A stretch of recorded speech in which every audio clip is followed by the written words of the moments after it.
The German intelligence file was stamped with 3 words: Feindliche Täuschungsmanöver, enemy deception operation.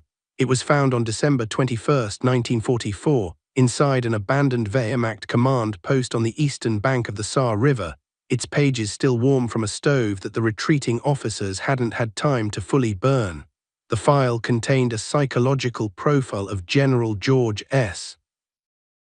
Patton Jr., compiled by Army Group G's Intelligence Division at the direct request of General Hermann Balck, the decorated panzer commander who had just assumed control of German forces in the sector.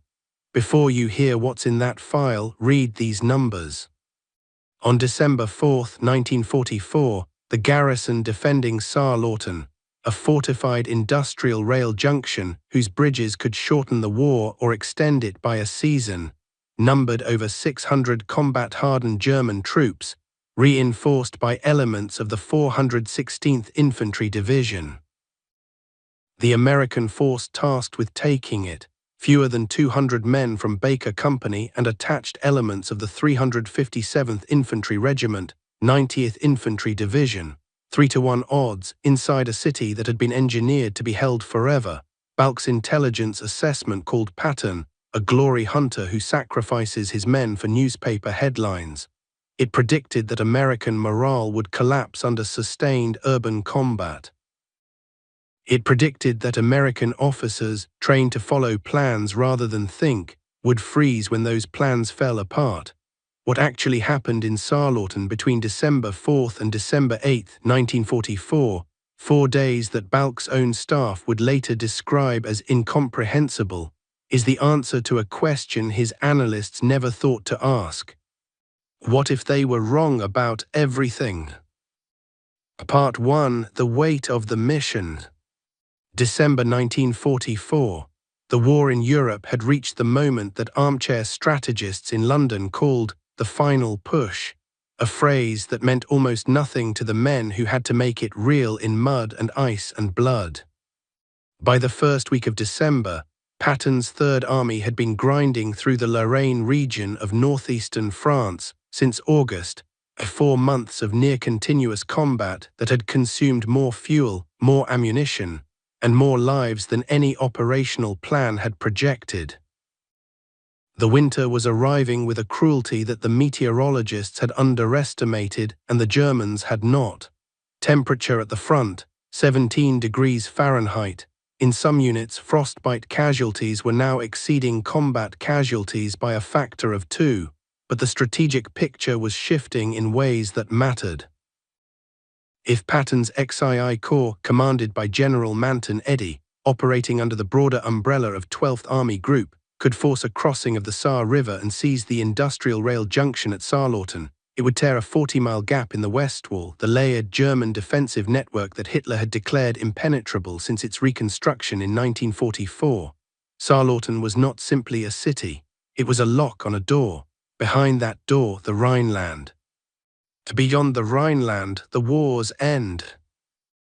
James Malone, 28 years old from Abilene, Kansas, understood exactly what the city meant.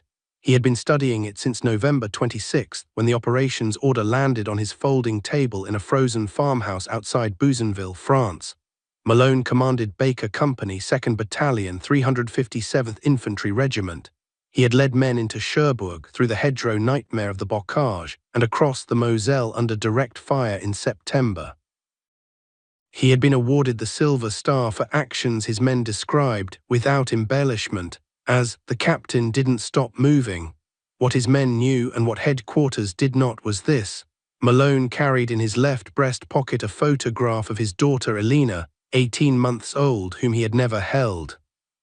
Elena had been born September 3, 1943, the same day the British landed at Reggio di Calabria, while Malone was already in England, already training for what was coming. He had looked at her photograph every morning since the unit crossed into France. He looked at it the morning of December 4th, then folded it behind his field order and got to work. His key soldiers, Staff Sergeant Dominic Caruso, 24, from Brooklyn, New York, an NCO who knew his men's boot sizes and their mothers' names with equal precision. Private First Class Luther Webb, 21, from Selma, Alabama, the company's finest scout, a man who moved through terrain like he had grown out of it. Corporal Francis Fitzgerald, 26, from South Boston, the radio operator who could coax a signal out of a SCR-300 in conditions that would have made the equipment's engineers weep. The plan, as Colonel George Barth's headquarters had designed it, was sequential and seemingly clean. Baker Company would cross the Saar at Pont de Saar using a rubber assault boat crossing point that a French resistance contact, identified only as Marcel, had confirmed was unobserved by German sentries. Once across, they would advance 3 blocks northeast to the Saarlorton rail depot, neutralize the garrison that Marcel had estimated at no more than 200, perhaps fewer, and hold the facility until armor from the 735th Tank Battalion could cross in support. The flaw in the plan, Marcel's estimate was 17 days old. In those 17 days, elements of the German 416th Infantry Division had rotated into Saarlorton, nearly tripling the garrison's combat strength. That update existed at XII Corps headquarters, buried in a signals intercept summary dated November 30th, not yet distributed to regimental level. Malone did not know this. He would cross the Saar at 4:30 on December 4th with 187 men, trusting a plan built on numbers that were already ghosts. Across the river, in a commandeered apartment building converted into a makeshift command post, Hauptmann Werner Schreiber, 34 years old, veteran of the Eastern Front campaigns of 1941 and 1942, now commanding the Saarlorton garrison, received a forward outpost report at 4:45. Americans on the water, approximately 200. Schreiber read the report and, by the account of his adjutant Lieutenant Klaus Vormann, laughed. Schreiber said, "Patton sends us a gift. He needs a headline," Vormann wrote in a post-war deposition filed with the U.S. Army's Historical Division in 1946. "We will give him a defeat." Schreiber did not reinforce his riverbank positions. He pulled his men back 2 blocks into interior prepared positions and waited. He had set a killing ground, and he had set it with the patience of a man who had done this before on the Eastern Front, where the distances were larger and the stakes even higher. Let the Americans enter the city, then close the door. He had no idea what 4 months of Patton's training looked like when the door closed on the wrong side. Part 2. The Trap SPRINGS. The boats reached the far bank at 4:51. 16 rubber assault craft, each carrying 12 men. The crossing took 11 minutes in water cold enough that men who shipped their paddles reported losing feeling in their hands before touching the eastern shore. Lieutenant Ray Prescott, 23, from Portland, Oregon, commanding 1st Platoon, stepped off the laid boat first. Before the war he had hunted whitetail in the Cascade foothills, and the habit of reading terrain, of noticing what wasn't there as much as what was, had followed him into combat. What he noticed now was not the silence, though the silence was wrong for a city garrison that should have had sentries near a crossing point. What he noticed was a smell, motor oil, and something sharper beneath it, cordite, recent. He motioned his men forward and said nothing. The first 3 blocks proceeded exactly as planned. Empty streets, shuttered buildings, overturned carts. Webb on point, signaling back continuously, clear. Fitz carrying the radio on his back, antenna down to reduce the silhouette. Malone counting cross streets 1, 2. At the 3rd intersection, Webb stopped. He came back to Malone at a crouch. The map showed this intersection opening onto a straight avenue 400 yards, clear approach directly to the rail depot. What Webb had found instead, the avenue was barricaded, not hastily, deliberately. Interlocking concrete sections reinforced with timber I-beams, with narrow channels cut at knee height. Firing positions, interlocked fields of fire. The unobserved crossing point Marcel had described delivered Baker Company into the mouth of a designed killing ground. "Captain," Webb said. He didn't need to say anything else. The MG-42 fire came from 3 directions simultaneously at 5:17. The first burst from a second-floor window on the northern side of the avenue. The gun's rate of fire so high American soldiers called it Hitler's buzzsaw, 1,200 rounds per minute, a sound like tearing canvas at tremendous speed. The second burst from the barricade itself. The third from behind from a building Baker Company had already passed, positioned to trigger only after the Americans were fully inside, fully committed, fully cut off. Private Henry Oakes, 19, from Memphis, Tennessee, was killed in the opening seconds. So was Sergeant Marcus Delaney, 27, from Cincinnati, a man with a wife named Ruth and an infant son named Thomas who would grow up knowing his father only from photographs and the words of men who had survived the same alley. Malone hit the ground. The world compressed to sound and light and the specific physical sensation of concrete beneath his hands. When the first pause in fire came, 3 seconds, a magazine change somewhere, he moved. Caruso and Webb and 16 other men made it into a side alley. The rest of the company was split across the intersection, pinned in doorways, returning fire but unable to advance or retreat, wounded accumulating in the frozen rubble. Fitz got a transmission out at 5:23. The response from battalion, hold position, reinforcements being organized, estimated time of arrival unknown. The tank support, Malone asked specifically, was delayed. The 735th Tank Battalion's lead elements had encountered a minefield on the approach route, no armor crossing for a minimum of 4 hours. Then at 5:31 the orders changed. XII Corps had received intelligence, accurate intelligence, this time that German armor was moving towards Saarlorten from the northeast. The crossing point Baker Company had just used was now assessed as a potential German counterattack axis. Malone received orders to secure the crossing point, pull back his company and hold for new instructions. Read that carefully. Malone was being ordered to abandon the mission he was already dying for, withdraw through the ambush that had just killed Oakes and Delaney, and hold a riverbank against armor, with no anti-tank assets heavier than a bazooka, in an exposed position in the dark. He held the radio handset for 6 seconds without transmitting. Every option was wrong. Retreat meant recrossing the kill zone with MG-42 positions still active, suicidal at close range, in the open. Advancing meant pushing deeper into a fortified city with half his force pinned, no armor, and a garrison 3 times his strength positioned in terrain specifically designed to multiply that advantage. Staying meant dying by degrees as ammunition ran low and Schreiber's men reorganized.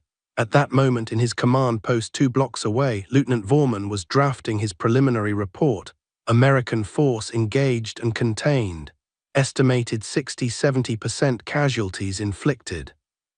Garrison confidence, high, mission proceeding as planned. Schreiber had already decided what he would write to describe Patton's approach. An amateur's assault, predictable, expensive. Malone, crouched in a Saarlorten alley with his dead, his static radio and no good choices, made his decision. He didn't retreat, he didn't press the barricade. He did something that Schreiber, with all his Eastern Front experience, all his prepared positions, all his 600 men, had not included in any defensive plan. He stopped, and he looked. A like on this video costs you 2 seconds. For the men of Baker Company who had no good options that morning, it costs you nothing. Part 3. The Patton Principle.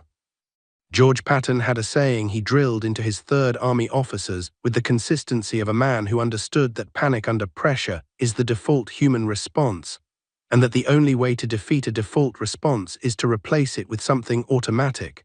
If a plan doesn't survive first contact, Patton told his assembled officers at Knutsford, England in July 1944, then the officer who cannot make a new one on the spot is not worth the uniform he is wearing. Your enemy has planned for your plan, he has not planned for your mind. Think about what that means. Patton was not advocating improvisation as a last resort, he was advocating it as the primary weapon. His entire doctrine for Third Army officer development revolved around what military historians now call second-order battlefield reading, the capacity in the worst possible moment to look at what the enemy has done and use it to identify precisely what the enemy has not done. Apply that to the alley in Saarlorten. What had Schreiber done? Prepared an ambush. Barricades covering the northeastern avenue to the depot, machine gun positions in the buildings flanking that approach, a triggered trap that allowed Baker Company to enter deeply before springing, all of it oriented in one direction, northeast. Schreiber had massed his firepower, his prepared fortifications, and his tactical energy along the single axis he expected the Americans to advance. What had Schreiber not done? Malone spread his map on the alley floor, not to find where he was supposed to go, but to read what the city's layout told him about what Schreiber had assumed. 3 blocks south of the rail depot, the map showed the Saarlorton Municipal Water Treatment Facility, a low-profile industrial complex built partially underground, connected by a maintenance tunnel system to the city's industrial district. The tunnels were civil infrastructure, utility corridors that an infantry garrison commander planning to defeat a frontal American assault would not prioritize as a defensive position. They were also, if the German city engineering maps that Webb had retrieved from an abandoned civil defense office 3 streets back were accurate, connected by a service passage to a basement loading dock. On the south side of the rail depot, the back door. The door Schreiber had not locked because he had never imagined Americans in crisis would stop to look for it. This was the Patton principle in its most essential form. The obstacle was not a wall, it was information. The barricade, the ambush, the impossible numbers, all of it was Schreiber's signature. It told Malone exactly what Schreiber had been thinking. And what Schreiber had been thinking pointed like an arrow at what Schreiber had forgotten to think about. But the tunnel system ran beneath the residential quarter of Saarlorton. And the residential quarter was not empty. Malone sent Webb ahead to verify what he suspected. What Webb found, a 3-story apartment building above the tunnel access point, with 14 civilians sheltering inside, a family of 5, 2 elderly couples, 3 young women with small children, and a Catholic priest who had refused to abandon his congregation regardless of the tactical situation overhead. Here was the choice that no field manual had adequately prepared any officer for. Moving through the tunnel with those civilians directly above the planned emergence point risked their lives when the firefight ignited, but transmitting their location on the radio, requesting civilian evacuation support, would broadcast the exact route Malone intended to use. Schreiber was monitoring American frequencies. The plan would die in transmission before Baker Company moved 10 feet. Malone went to the building himself. Father Adalbert Kirsch, 67 years old, who had been leading a frightened congregation through hard seasons for 30 years, understood enough broken English and enough of Malone's gestures to understand what was needed. He moved those 14 people himself, quietly on foot without panic, to the church 3 blocks west, below Schreiber's defensive perimeter, clear of the coming line of fire. In the 18 minutes Malone needed to reorganize his force and reach the tunnel entrance. He did it without being asked. Without orders from anyone, on the judgment of a man who had spent a lifetime reading a room and responding to what it required. Patton, had he been there, would have recognized the principle immediately. It worked at every level of command. If this story has stayed with you, if the decisions these men made in a Saarlorton alley in December 1944 matter to you, the channel that brings you stories like this needs your subscription to keep going. Hit that button, we're not done yet. Part 4, The Breaking Point. 6-12 hours, 40 men, 2 bazookas, less than 40% ammunition load on every rifle in the unit, 3 wounded who could move under their own power, 1 dead carried by 2 living because Malone had refused quietly and absolutely to leave him in a foreign alley. The tunnel entrance was a rusted iron hatch set into a concrete recess behind the water treatment facility's northern wall. Webb had it open in 40 seconds with a pry bar. The space below was barely wide enough for a man with a pack. The tunnel smelled of iron and standing water and something older that no one wanted to name. No lights, single file. Malone sent Webb first, then Caruso with 6 men, then the rest, moving in silence, feeling the walls with their hands, with only the thin grey light of a December dawn filtering through iron grates overhead. The plan: emerge at the loading dock on the rail depot's south side. Neutralize whatever was there before the garrison understood the threat was already inside their perimeter. Then, and this was the piece that required everything Patton had trained into his officers, signal the pinned element of Baker Company still at the intersection to advance into the main gate. Schreiber's force, suddenly struck from two directions at once, would face a choice no fortified garrison can solve: hold the primary defensive positions against frontal pressure, or redeploy to face the threat emerging from behind. In an urban defense built around a single axis of advance, you cannot do both simultaneously. The problem arrived 60 seconds before the tunnel ended. Voices, German, close, then light, powerful electric light flooding down through a grate directly above the tunnel corridor. A generator lamp, the kind field units used when establishing temporary headquarters in forward positions. Schreiber, calculating that desperate Americans might attempt movement through the city's underground utility infrastructure, had posted a 6-man security detail in the maintenance corridor above the tunnel's exit point. Not at the exit, above it, watching the grate. If Baker Company emerged where they intended to emerge, they would surface directly under 6 German rifles waiting for exactly that. Webb came back to Malone in the dark. No words, 6 fingers, then a point upward. Malone looked at the ceiling, at the grate, at the light bleeding through it, at the 20 feet of tunnel remaining between his position and the loading dock exit. If they went forward, they surfaced into a firing position.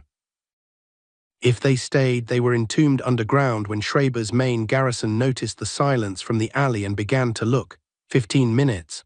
Malone's estimate of the window before Schreiber's absence of contact from the alley triggered a search. Short sentences, short choices. This is what that kind of moment felt like for every man who has ever been in one. Malone pulled Caruso close, pointed at the grate, 6 fingers, then pointed to himself and 4 others, forward.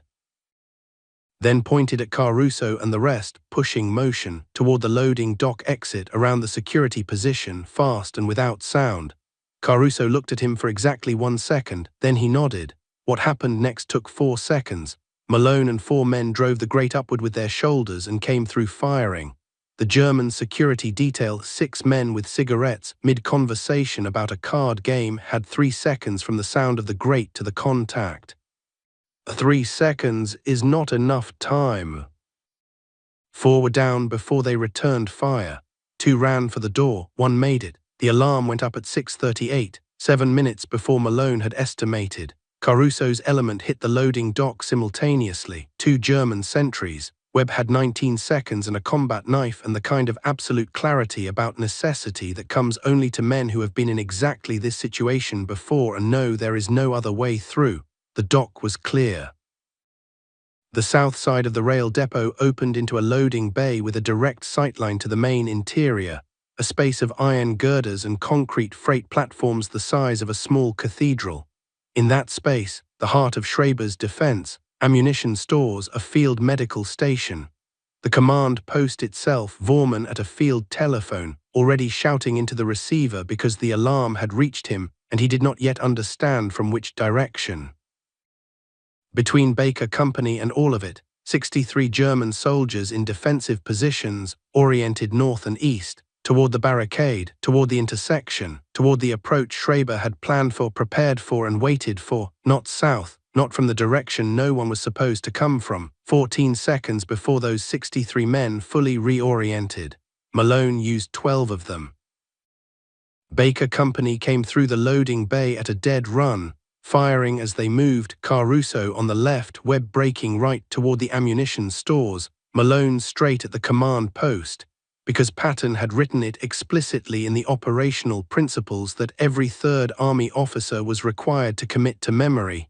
Destroy the head, the body dies with it. The next 4 minutes were the most violent 4 minutes of James Malone's war, and he had been in this war for 16 months across 4 countries. Staff Sergeant Dominic Caruso was hit in the left shoulder at 6:41, a rifle round that spun him sideways and did not drop him. He switched his rifle to his right hand and kept moving. I found out later I'd been shot, Caruso wrote in a 1947 letter to his mother, later donated to the 90th Infantry Division archives by the Caruso family. At the time I only knew my arm wasn't working right. There wasn't time for it to hurt. Sit with those words for a moment. A man who did not know he had been shot. That is what a human being is capable of when the moment demands it of them. At 6:43, Lieutenant Vorman attempted to relay to Schreiber that the depot had been breached from the south. The transmission was interrupted when Luther Webb of Selma, Alabama, reached the field telephone cable and ripped it from the wall. Schreiber at the Avenue barricade lost contact with his command post and immediately understood what had happened. He ordered an immediate redeployment. 4 machine gun teams pulled from the barricade, redirected south. The barricade suddenly weakened.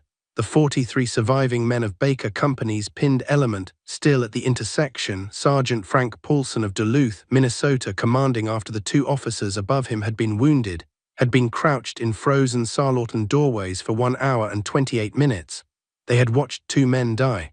They had listened to a radio that kept issuing orders to hold, hold, hold. They had been running the arithmetic on their ammunition and arriving at numbers with no good solution. When the sound of Baker Company's firefight reached them from the south, the unmistakable acoustic signature of a battle suddenly behind the enemy's main position, Paulson did not wait for orders. He attacked. The barricade fell at 6:51. The rail depot was secured by 7:04. Schreiber, attempting to withdraw north with approximately 80 surviving men, was cut off by elements of the 357th 1st Battalion, which had received Malone's radio signal at 6:39 and moved immediately to seal the northern exits.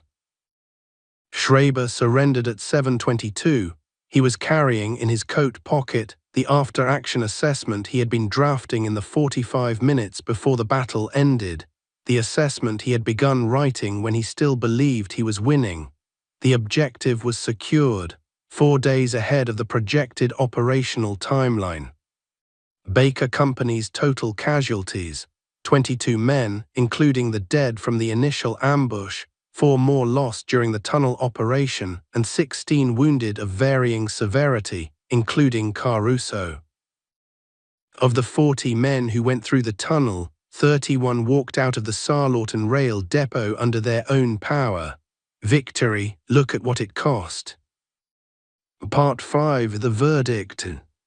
The Sarlorton rail depot on the morning of December 8, 1944 looked like the inside of something broken in a way that couldn't be entirely put back. Not dramatic ruin. Worse than that, the specific, unglamorous wreckage of a space where men had fought and bled across concrete floors, shell casings, a German field telephone cable on the ground ripped from the wall and coiled where Luther Webb had left it, medical supplies scattered when the aid station became a battlefield. Somewhere outside, persistent and indifferent, the sound of the Saar River moving over its banks, Malone sat on a concrete freight platform near the loading bay and looked at the photograph of Elena for the first time since 200 that morning. He looked at it for a long time. He didn't say anything that anyone recorded. He was 28 years old, sitting in a captured German train depot in a foreign country in December, looking at the face of a daughter he had never held, in light that was grey and cold and real. Among the materials seized at Sarlorton was Schreiber's command file, including the documents found in his coat pocket and the garrison's Army Group G intelligence summary, the one containing Balk's assessment of Patton as a glory hunter who sacrifices his men for newspaper headlines. Schreiber's own draft assessment told a different story. Begun when he still believed he was winning, completed in a post-war prisoner of war statement filed with American military historians in 1946, it read in part, "The American assault from the southern position was not predictable from our defensive preparations. The force was small, the ammunition clearly depleted. Movement through the maintenance infrastructure in those conditions was extreme. What cannot be explained is the speed of decision-making under those conditions. Our garrison had been prepared for the American commander to behave as his commander's reputation described, to force the primary axis of attack regardless of cost, because that is what a commander who requires results quickly for public reasons would do. This commander did not behave that way. He stopped, he looked, he found the one thing we had not prepared for. I do not know where this kind of officer comes from, we had not expected it. Read those words from the man who laughed when he heard the Americans were crossing. General Balk's Army Group G Post-Action Summary, filed December 14, 1944, acknowledged that the loss of Saarlorten had opened a gap in the West Wall requiring immediate defensive reallocation across a 30-mile front. It did not mention Patton by name. But the 357th Infantry Regiment's operational record noted that intercepted German communications in the days following the battle began referring to XII Corps as Die Flexiblen Amerikaner, the flexible Americans. In German operational vocabulary, that phrase carries specific weight. It means they do not behave as predicted. They are dangerous in the way water is dangerous. They find the openings you did not know you had left. Patton received the action report for Saarlorten on December 9, 1944 at 3rd Army Headquarters in Nancy, France. His diary entry for that day, now held in the Library of Congress Manuscript Division, recorded, Baker Company 357th, good work, exactly the kind of thinking I have been demanding. Officers must not be slaves to plans. Plans are tools. When the tool breaks, the officer must still build the house. The lesson of Saarlorten is not complicated, but it is rare because it demands the opposite of what instinct commands when everything is collapsing around you. When the plan fails, when the intelligence was wrong, when the enemy is stronger than anyone said, and you are standing in an alley in a foreign city with your dead and half your ammunition, every human instinct pushes toward forcing the original plan harder. Because stopping feels like failure. And adapting feels like admitting you were wrong, which in the middle of a firefight feels like the one luxury you cannot afford. Patton's principle said otherwise. Stop, look at what went wrong. The obstacle is not an obstacle, it is a message from your enemy about what they were thinking. And what they were thinking tells you with precision what they forgot to think about. Move there, move fast. Move before they realize they forgot. Malone did not win because he was reckless. He did not win because Patton had made him invincible. He won because, in the worst moment, he got quiet enough inside to listen to what the situation was telling him, and then moved, without hesitation, toward the answer that no one had expected. Sergeant Dominic Caruso received treatment at a field station outside Saarlorten and returned to duty 11 days later. He survived the war, went back to Brooklyn, opened a hardware store on Flatbush Avenue, and raised 3 children. He died in 1991. His Silver Star, awarded for the action at Saarlorten on December 4 through 8, 1944, is displayed at the 90th Infantry Division Museum in Fort Leavenworth, Kansas, alongside a photograph of the Saar River taken from the eastern bank in winter light that looks exactly like the morning Baker Company crossed it. If your father, grandfather, or great-grandfather served in the European theater, 3rd Army, XII Corps, the 90th Division, or any unit that pushed through the West Wall that winter, I want to hear about it in the comments. What unit, what campaign, where did they end up? Those stories live in family memory and nowhere else. They deserve to be spoken aloud. The Saarlorten rail depot is still standing. The city is called Saarlouis today. The maintenance tunnel access point, the rusted iron hatch in the concrete recess behind the water treatment facility's northern wall, was documented in a 1987 historical survey of the city's civil infrastructure. It is still there, covered now, unremarkable. Set into the ground of a modern city that has largely forgotten what passed through it on a December morning 8 decades ago, most things that matter do not announce themselves.